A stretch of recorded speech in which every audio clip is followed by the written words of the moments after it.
भारत रत्न को लेकर राष्ट्रीय लोक जनशक्ति पार्टी किसान मोर्चा के अध्यक्ष सुभाष बिहारी ने रामविलास पासवान को भारत रत्न देने को लेकर सुभाष बिहारी ने केंद्र सरकार से मांग किया। इन्हीं सब विषयों को लेकर आज प्रेस कॉन्फ्रेंस किया। आइए जानते हैं आखिर क्या कुछ है इनकी मांगे। देखिए, जिनको भारत रत्न से नवाजा गया है, जिनकी घोषणा की गई है, हम भारत सरकार का बहुत बहुत आभार प्रकट करते हैं। निश्चित रूप से जो समाज के प्रति और देश के प्रति कार्य किया है, उनको भारत रत्न या और भी जो भी रत्न है उनसे नवाजना चाहिए, सम्मान देना चाहिए। और जितने भी लोगों को 5 लोगों का नाम आया है भारत रत्न के लिए, उसमें से किसी भी नाम पे किसी भी व्यक्ति को, किसी भी धर्म के लोगों को इतराज नहीं है कि हमारे पूर्व प्रधानमंत्री चौधरी चरण सिंह जी का एक ऐतिहासिक कार्य रहा है।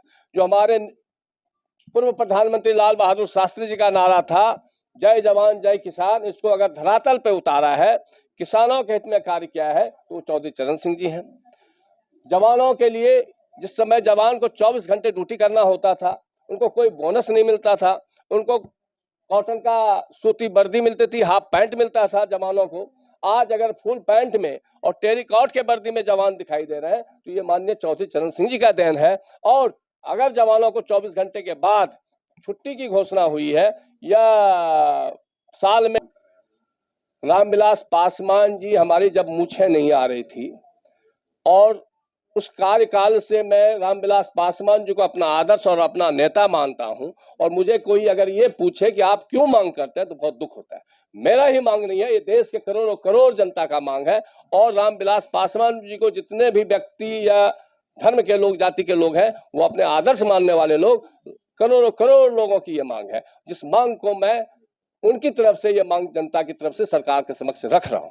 जिम्मेवारी मुझे अभी फिलहाल दिन मिला है, और उसी दिन उनको भारत रत्न की भी घोषणा हुई है।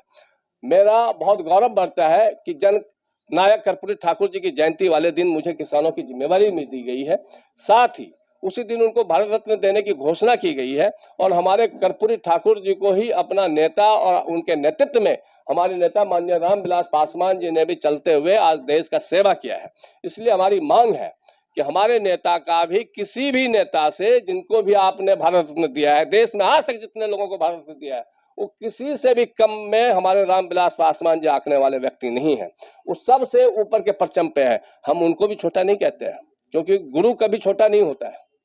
गुरु हमारे रामविलास पासवान काल रहा है, जो देश के प्रति सेवा रहा है, राष्ट्र के प्रति सेवा रहा है। उस सेवा को देखते हुए भारत रत्न के सबसे पहले हकदार हमारे नेता रामविलास पासवान का काम करेगा। ये सरकार किसान हितैषी कितनी है, क्योंकि विपक्ष के लोग किसानों को जो भड़काने का साजिश कर रहे हैं, उनके पास योजनाएं तो कुछ है नहीं, उनके पास कार्य करने के लिए कोई तरीका है नहीं। तो उनके पास यही है कि जो अच्छे लोग हैं उनको भड़का करके देश में किसी भी तरीके से भाईचारे के प्रेम को खंडित करने का कार्य करें।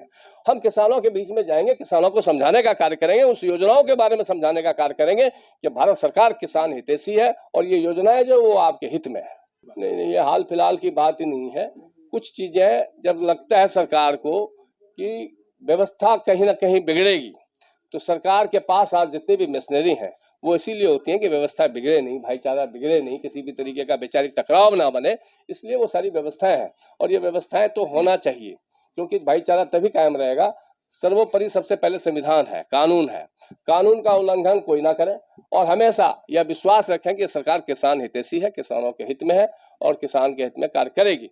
जहां किसान हितैषी नहीं होगा, किसान को लगेगा कि किसान हितैषी यह विषय नहीं है, चाहे वो हमारी सरकार है, लेकिन हम फिर भी सरकार से आग्रह करेंगे कि इसमें सुधार लाएं और हमारे किसान के हित में कार्य करें।